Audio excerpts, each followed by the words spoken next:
এরকম সিদ্ধ হয়ে গেছে, ডাল চাল কুমড়ো সবই সিদ্ধ হয়ে গেছে। এবারে এই কড়াইতে তেল দিয়েছি, তেলের মধ্যে একটু গরম মশলা ছেড়ে দিলাম। এর মধ্যে আবার নারকেল পেস্ট করেছিলাম, নারকেলটা ছেড়ে দিলাম। নারকেলটা ভেজে এর মধ্যে দিয়ে দেবো। নারকেলটা ভাজা হয়ে গেলে বেশি কড়া থাকবে না।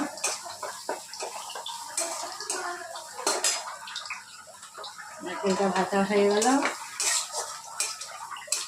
নারকেলটা এমনি দিয়ে দেবো।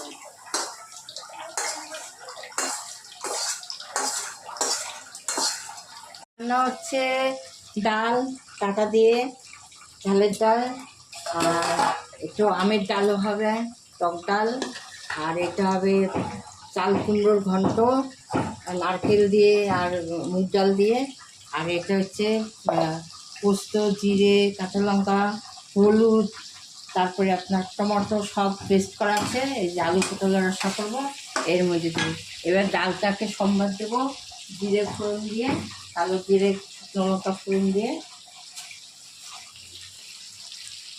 এই কালো জিরে দিয়ে দিলাম, এবার শুকনো লঙ্কা দেবো,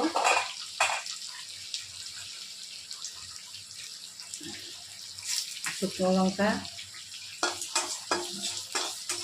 আছে ভালো করে ভেজে নিয়েছি। এবার মশলাটা দিয়ে দিলাম, মশলাটা দিয়ে ভালো করে ফ্রাই করতে হবে। ফ্রাই করে তারপরে একটু জল দেবো, জল দিয়ে একটু নরম হবে। তারপরে নামাবার আগে একটু মিষ্টি আর একটু ঘি, একটু গরম মশলা দিয়ে নামিয়ে দেবো। চাল কুমড়ো দিয়ে ফার্স্টে দিলাম তেল, তারপরে শুকনো লঙ্কা, একটা তেজপাতা আর একটু সাদা জিরে, একটু ভাজা ভাজা হবে। তারপরে এই হাফ বাটি ডাল এমনি ছেড়ে দেবো। তো ভাজা হয়ে গেছে, ছেড়ে দেবো। এবার ডালটা একটু ভাজা ভাজা হবে, তারপরে আমি এই চাল কুমড়োটা ছেড়ে দেবো। তারপরে নুন, হলুদ, কাঁচা লঙ্কা এসব দেবো, দিয়ে নরম হবে, হয়ে আসবে। তারপরে একটু নারকেলের কুচো দেবো। আর নামাবার আগে একটু মিষ্টি, একটু ঘি দিয়ে দেবো। ডালটা একটু ভাজা হবে এরপর।